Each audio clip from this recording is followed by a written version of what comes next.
Yes, thank you for the kind introduction. And I want to thank the organizers for giving me the opportunity to present my talk here. And of course, I want to thank for organizing all this nice workshop with so many nice people. So it's really very pleasant here. And my topic is a little, I would not say off topic. You can see I have the important keyword here. And you saw the relation on non-negative approximations in Christian's talk. And that's one part I will talk about. Okay, so I would like to mention that all the difficult, complicated part is by two of my a PhD and a postdoc of mine. Unluckily, you saw this in the previous talks also. One of them left for the industry. They just pay too much. The other one is still there, but maybe we'll leave. Okay. So I will talk about the mutual hazard network model problem, which I think is an interesting model problem. You can do all sorts of things with it independently of what I'm doing. Then I will talk about the hierarchical format, which is one way to solve the extremely high dimensionality here. And then we come to a very tricky, simple to understand, but still very tricky subproblem. And there's many ways to avoid it, just navigate around it. But we don't want to navigate around it, so I will say what's going on here. So there's some support. Okay, so this is what I want to explain. Maybe you can't read it in detail, that doesn't matter. Okay, so you see a genome.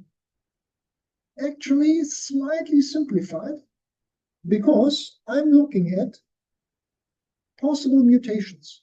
So I skip everything which is the usual, and I look at, for example, a database, breast cancer, you have measurements, and you can see mutations, independent tiny mutations. Most of them we just skip, we just look at a few, maybe not 3, a little bit more, I don't know, 100. Think of 100. So somebody has, someone who's an expert has decided which could be relevant mutations. And now this is a typical simple stochastic model. So you have all these mutations, and then you can accumulate them. Accumulation here means you have tiny time steps. I don't think of days or something. So you accumulate mutations, get tiny mutations in your body, but one at a time. So you have a transition probability that you get this mutation or some other mutation. For example, from here, you have a probability that you get this mutation. In the first step, they are all independent of each other. So whatever happened already to your genome, you don't care about it. For this one bit at the end, this mutation, there's a probability that you get this mutation. So this is, I don't know if you're familiar with cancer, this is very typical. You have these mutations all the time, everyone all the time. Some of them are completely irrelevant. Some of them are deadly for the cell. That's easy, it's dead. Some of them are detected by your immune system, easy, they're gone, and then you accumulate them. So over time, you accumulate them and nothing happens until, that's evolution. At one point, you have accumulated so many nice mutations that work perfectly together, and then they are independent of your system, and then they grow for themselves. So this is your new organism living inside of you, and that's bad. So this is the point where the patient comes to the doctor and where we have measurements. Now, the bad thing is we can't do experiments. So it's not that you can, I don't know, enforce it. And also, you can't have arbitrary measurements. You cannot say people from the age of 0 to 70, you take every year measurements. It's forbidden, of course. You can't, without good reason, do that. So we only look at patients that come to the doctor. So there's a tiny bias. And for those, we see all these mutations. So it's not that they all have the same.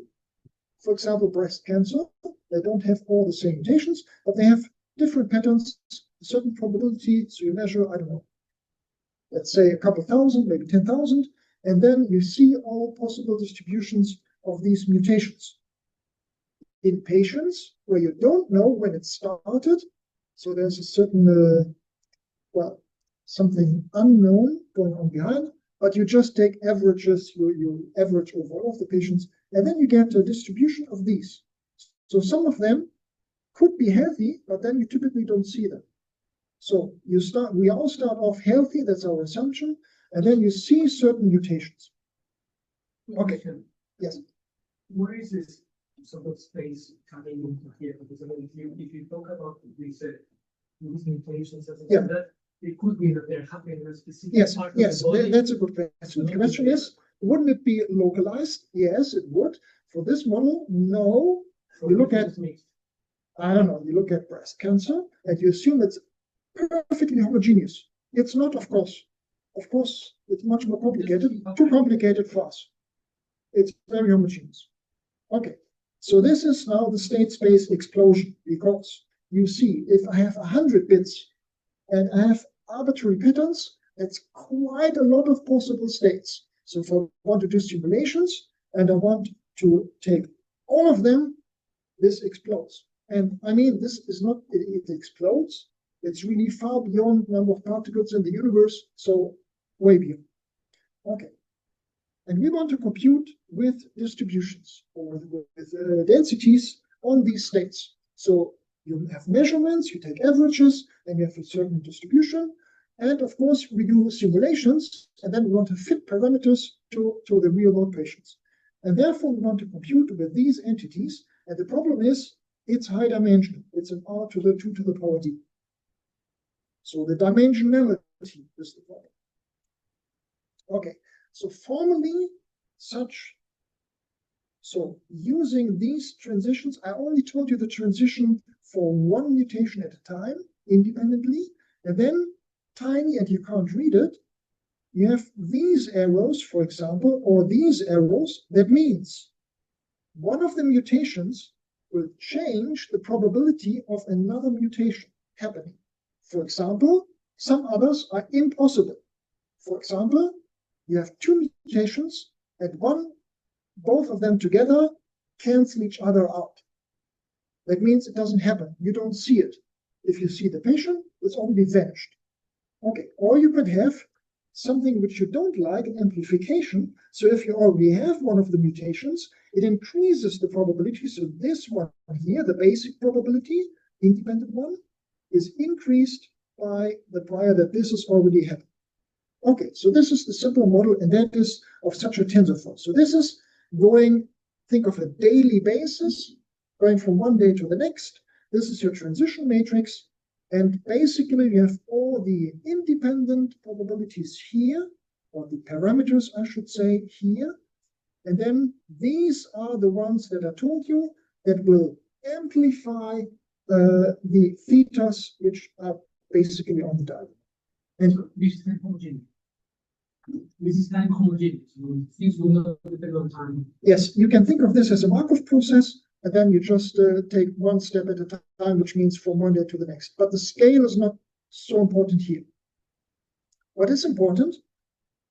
I now look at such a possibly bigger number, n. Think of 2 to the power 100, which is extremely high dimensional, but then the n would be 100, which is okay. So not tiny, but not very big, not exploding. And then you have this nice tensor formulation, and you can already see it fits into one line, so it's very, very, very, very data sparse. Now, if we take an initial state, the initial state is you're healthy, so all bits are 0. We start with this one. It doesn't mean it's 0. It means the one state has probability 1. You start off healthy, and then you evolve, and that means you have a certain marginalization. I will skip this completely, and then starting with the initial one, given all these thetas, you evolve and get a distribution out of it. And now, of course, I don't do this here, but what we do is we want to fit the theta. So we have the measurements from the patients, and we want to fit the theta. And what typical question is, why don't you use this or that model? Okay, we have only very, very few limited of these patient data, and we have almost unlimited time. So it's an offline computation. We're doing research for months, perfectly okay. If after months we find a cure for cancer, everyone is happy.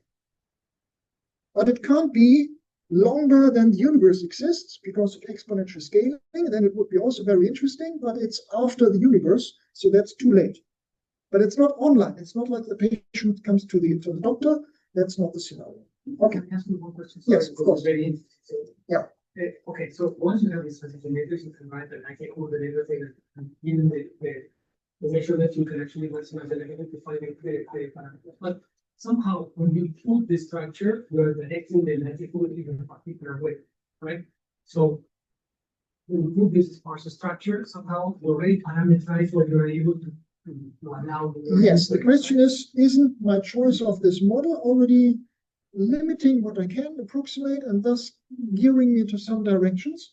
And well, no, it's not, because we start off with such a model, the MHN model describes these transitions, and if you can live with the fact that it's this way, of course, I don't know, for example, it's irreversible, so you only add up mutations and so forth. If you have this, you end up exactly with this model. Okay, so that represents the bigger picture. Yes, that's what really I want. There's one tiny catch, and that is we measure the patients, but the patients comes to us, and we can't say when the mutation started. Okay, so you don't know the power.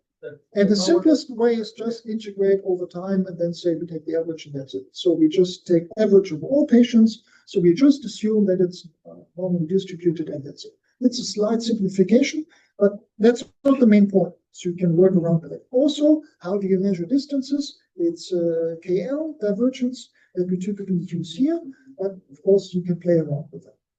Okay, so the question that you wrote there from P0 to P is 1 unit of time, or is yes, yes. No. You can take the Q and then evolve the probabilities, and this would be, I don't know. It's one step. That is one step. Yes. So I have to be careful. And I have to be careful because I don't know the time scale here. And I only know that we want to have marginal distributions, so integrating over the whole time horizon. Okay. The P. Yeah, the P, this is the power series. Okay, so what I want to emphasize, so what is this all about? This is not about this model problem, but we actually want to compute with these probabilities. We want to solve systems with these, and they are extremely high dimensional. But, well, the Q, for example, is highly structured. Okay, we take this. Now the question is, if the Q is highly structured and everything is so simple, and even the starting point is very simple, what about, for example, this P that comes out, or the P's in the iterative process when you want to solve such a system? You can write it on the left-hand side, then you have to solve such a linear system. And if it's extremely high dimensional, how do you do that? You do this iteratively, and now you have to represent your P's, which are very high dimensional. Okay. And the point that you should see here, so this is the only figure that you see, because some people in the audience don't like this. This is the only figure that you see, but I can give you a close look. So you can see here a log plot. So this is the singular values that appear in the representation. What are these singular values? That's my low-rank format. That's the one that you saw in Martin's talk. This is my format for sparse representation. If these singular values decay very quickly, and you can see log scale 10 to the minus 8 here, going from 1 to 10 to the minus 8, you can see, yes, it's an exponential decay. So it's not something very, very slow, it's something very quick. So this is something where I'm lucky, because I can't prove it.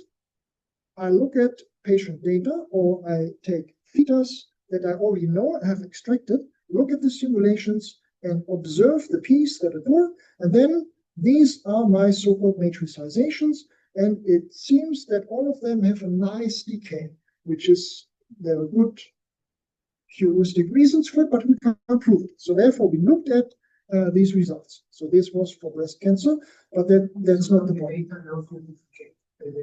It could be that we get data which does not allow to truncate. It could be that we have, I don't know, depending on whether it's liver or breast or whatever, that you have different behaviors. Yeah, but there's very good reasons that it's not that case. So we can prove it, for example, for the independence model. You can straight away by exponential sums prove approximability. Yeah, but independent is not interesting. So we want to see the connections. But if there are only few, okay, then this still holds. Okay. Now, what I want to do, and this is the basic thing that you should see and remember, I want to approximate the P by extremely long vector, because it's high dimensional, in a data sparse form. And the basic idea is you take a matrix, so you have your matrix here, and you represent it in factorized form. And you can see if it's in this factorized form, you lose all of the entries except of the square root of them. So if you have n entries here, you have only square root of n entries here. And of course, we're not stupid. We're doing this recursively. So if this is square root of n, let's compress it again and again and again and again and again. So it's a square root of square root of square root of square root until it's 2. And 2 is small enough. So we go from 2 to the power n in a couple of steps to 2. Okay, so that's the basic idea. So this is what you can see here. If you do this in a naive way, actually very clever, most of you know this. So this is the canonical polyadic format. Many other can become parafuck models. It's this way. So you have a short summation and then lots of vectors that are completely depending only on one of the indices at a time. Of course, we have seen this also in the previous talks, but this is a very simple format, and it's for all purposes completely useless. It's the same problem as with a neural network. There is no easy possible computation with it. So this is not very useful for us to use. And there are some problems. It's not closed. You can have extreme strange cases appearing. And okay, but otherwise, it could be very useful because there's a certain uniqueness, unlike these factorizations. And that's important. So if I write down here my matrix M as U times V transposed, I can insert some gauging. So I can write U times whatever matrix you like, N times N to the -1 V transposed. And then this is a perfectly fine factorization of exactly the same size. And I have changed everything. So all of these factors are completely arbitrary. The only thing that matters for me is the image. So what is this, the space, the span? That's all that matters because I can transform with n times n to the -1 as I like. So that's very bad. It means a singular value decomposition is a completely artificial thing. A low-rank decomposition does not have any meaning at all when it comes to these columns that you have here. And that's different here. Here you have also all these, well, not columns, but in all directions, in D directions. And you have a uniqueness. So there's not two possible, well, there's a couple equivalent decompositions, but it's quickly observable. But otherwise, it's unique. And you use this for blind source separation and so forth. Okay, so this is the format that we do, this low-rank decomposition, but then recursively. So what does recursively mean? I have 4 indices. I split the left 2 and the right 2 as before in these 2 factors. So that's my first factorization. That's easy. But then comes the second factorization, and that's slightly different. So I look at not one of these vectors, but all of them at the same time together. I cannot just skip the others and look individually and compress them. I now have to compress all of them at once. And that means that I have here my coefficients for, now this is the matrix case as before, left factor, right factor. But now these combinations are independent of this index, and this index is this column. So all of the columns at the same time have to be factorized. It's a, I don't know, uniform factorization or whatever you would like. It's a technical detail. Don't think too much about it. And that's what we need for nestedness, and that defines our hierarchical format. And this format is nice, closed, and so forth, and so forth. And you can see the basic structure here. This is my first tiny matrix in the middle. I split off left and right factor. Left and right factor, I split again. I keep these. That's the B's. That's these guys. I store them tiny because it depends only on my rank. And you remember, I have these decaying singular values, so I need a very small rank. So these are the tiny ones. And you can do this in 8 dimensions and so forth. You can see from the picture, you can see all the entries that you need on one picture. So it's not extremely high dimensional, it's now tiny. Okay, so there's simply some simplifications. And of course, now is a short wrap-up. The number of entries that you need, if you look at the whole vector P, it has n to the power d entries. And now what I store here is order d, which is very, very, very extreme. So going from 100 dimensional problem, I go to a problem of size 100, which is perfectly fine. So easily to store. And you can see, well, there's a little catch. You can see the dependency here, but you have a cubic dependency on the rank. So if the rank is, I don't know, millions, you will have technical problems. But basically, it's not high dimensional, 3-dimensional. Okay, so that's lots of literature. And in particular, there's 2 things. One is the Russian school around Tutushnikov Zelidets. They coined this the TT or tensor train format, but in the physics community, you can see here, it's called matrix product states. And there's a good reason for it. It's because it's actually, I'll put this picture on the top right. Actually, one entry, index I1 to ID. This is my one entry. This is actually a factorization of this form.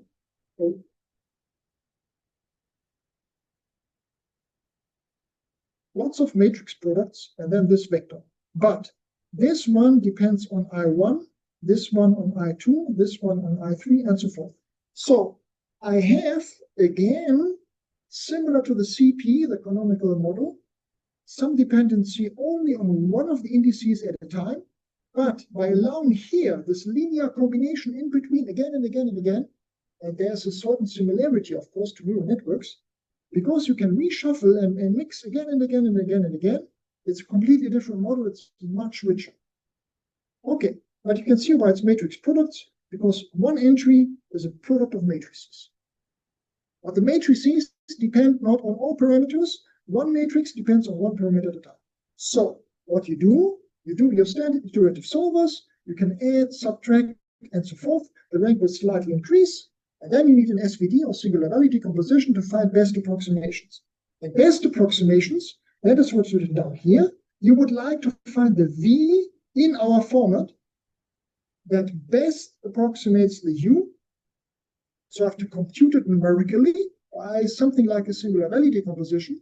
But there is no best approximation, or I should put it the other way around. There is a best approximation, but we don't know how to compute it. Instead, I compute this slightly worse approximation, and it has this factor roundabout square root of d. So I don't get the best approximation. I am square root of d away from it, which is in our case, I don't know what d dimension 100, so it's a factor 10 or something away. The factor 10 here, perfectly fine.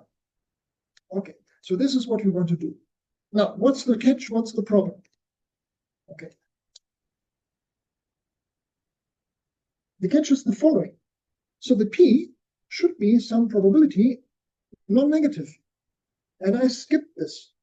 So what you typically do, and there's good arguments, you say, okay, I have a vector I want to approximate. Maybe it's measurement of patients. Every mutation will appear. So all of the entries are strictly positive even. And I already know, okay, if they are all strictly positive and have an accurate enough approximation, all entries of my approximation will also be positive. But they have to be very accurate. So that's the tiny problem. I can't be so accurate, and I don't want to be so accurate, so I will have negative entries. And I don't want to have negative entries because I will then use the KL divergence for the measurements. And if you compare and it's negative entries, it doesn't mean anything, you're completely lost. Then you can say, okay, it's negative, let's assume it's 0. It's probably completely wrong, but you just assume it. So that's not such a good idea. And the idea is, well, can we find non-negative approximations? And the catch is the following. Just one perspective. I think the constraint of concerted the mass of P, so it is still a problem. Yes. That's exactly. The question is, well, shouldn't you have some normalization here for P? Yes, we do. And is it easy to do? More or less, yes. So that's not the big problem. The big problem is the non-negativity. And you typically try to escape from this problem. And I can write it down as follows. Let's just assume it's the matrix case. So you have this nice factorization. And the very straightforward idea that everyone does is, well, let's put the left and the right factor non-negative. Then the product will be non-negative. Easy, problem solved. Yeah, but that's the tiny catch. So you have now completely lost all of your linear algebra because you have cones. You now have positive, because you say this has to be non-negative. Let's assume positive. You have a non-negative linear combination of these columns. I write it down so you can see it. So on the left-hand side, we have these columns, and I now do linear combinations. I actually don't care about this one on the right-hand side, but I always take here linear combinations of these, but non-negative. So I have certain vectors pointing in directions. I will just override the slides. Hopefully you're okay with that. So I have vectors, maybe even more than the dimension, because I now have to find, or I have to use this cone. So I can approximate every point here and inside, and you can extend it, but nothing outside. Outside is completely lost. If I take linear combinations in the linear algebra sense, quickly I span the whole space. Easily done. They're not here. Now, I can only take these positive contributions. So the basic thing that you want to do is, you want to do left-right orthogonalizations, because you already know this. How do you solve least squares problems? QR decomposition. Orthogonalizing, and then it's easy to solve. Or left and right orthogonalizing, and then in SVD. And that's not possible because orthogonal matrices are typically never positive or non-negative. They will always have negative entries. So they will destroy everything. All that you know about numerical approximations you can skip. So what you do, that's easy. What everyone does is, you optimize over A and fix B. Then you fix A and optimize over B.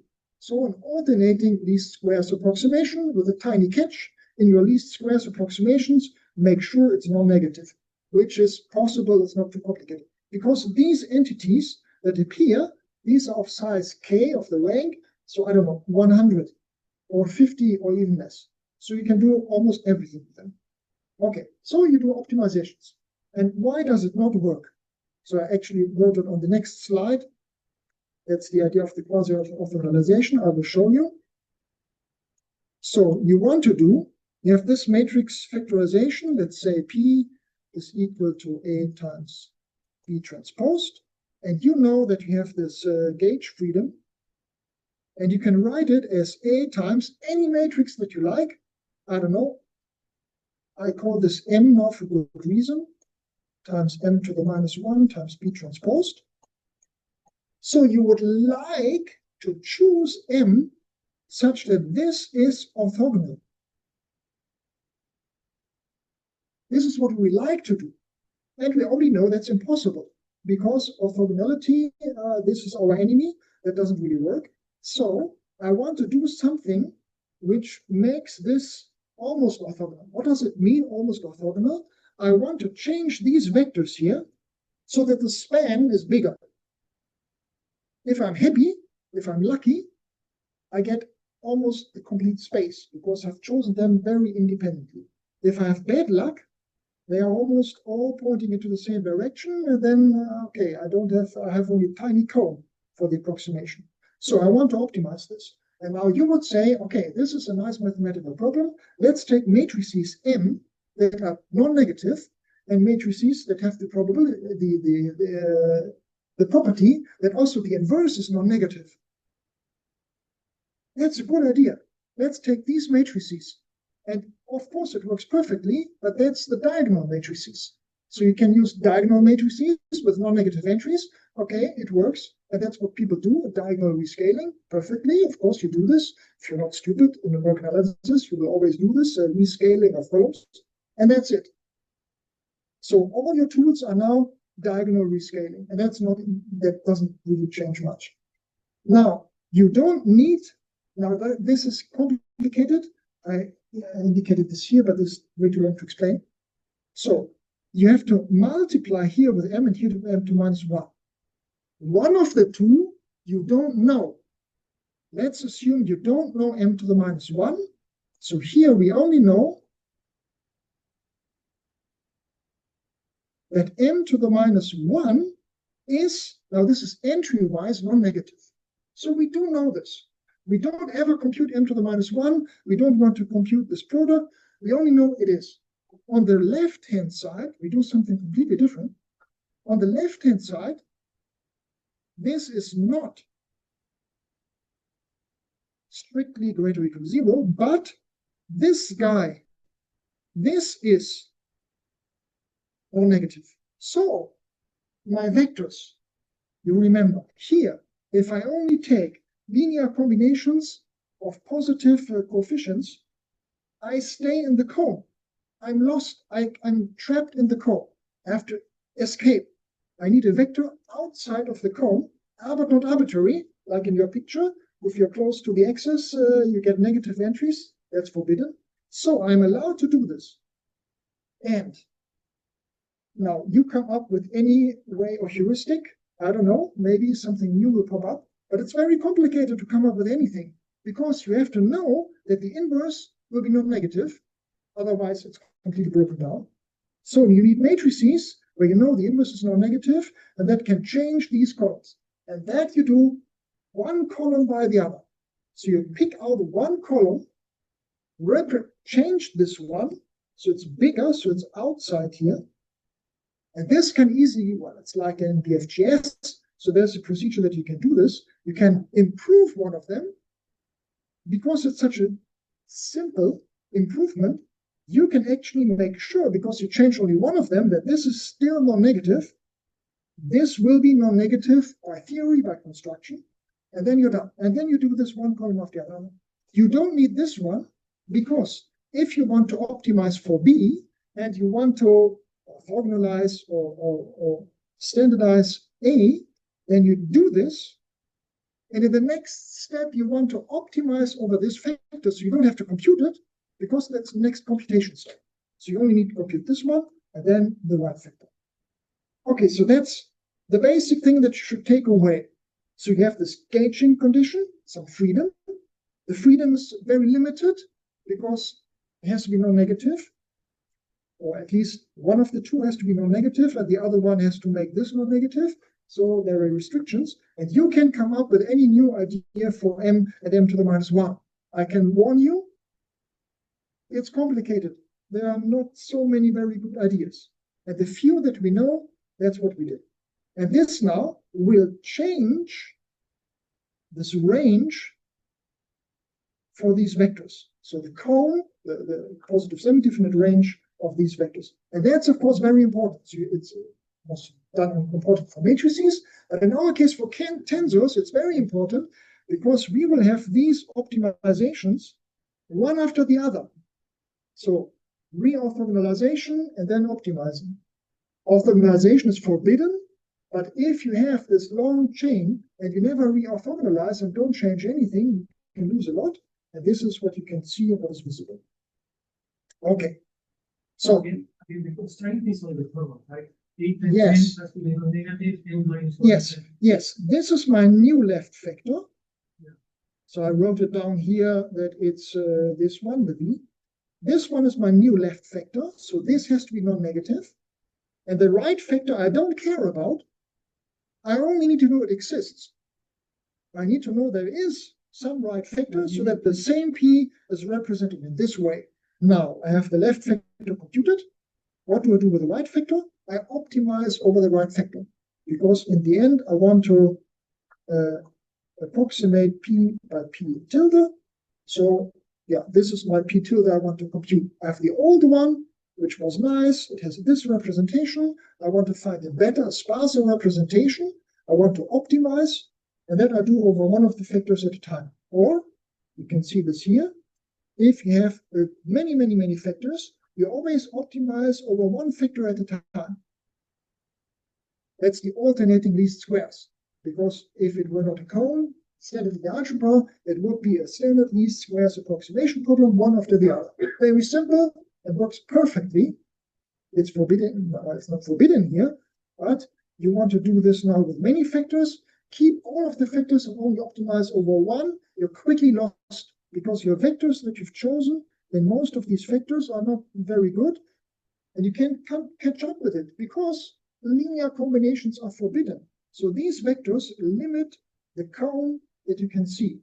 It's no way to get back from it. It's nothing like linear algebra. For example, it's completely non-unique. So you can have several perfectly chosen of these vectors, but it can be many different possible configurations.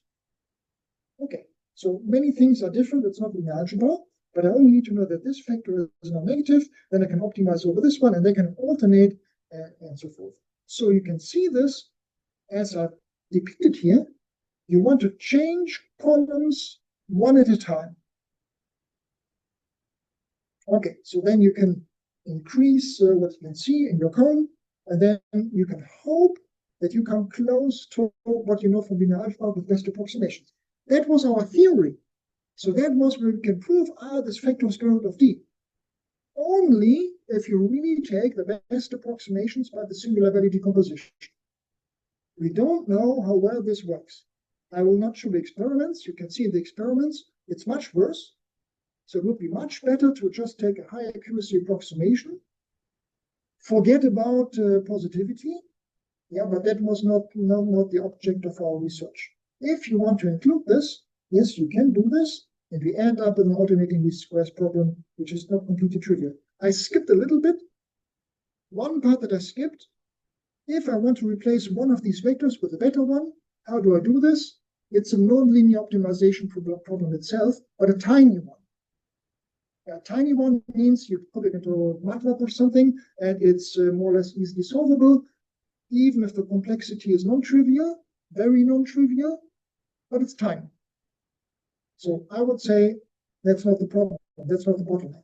The bottleneck is that you want to use these positive or non-negative factors. So I go back. What I did here, this factorization, two non-negative factors, that is so severe.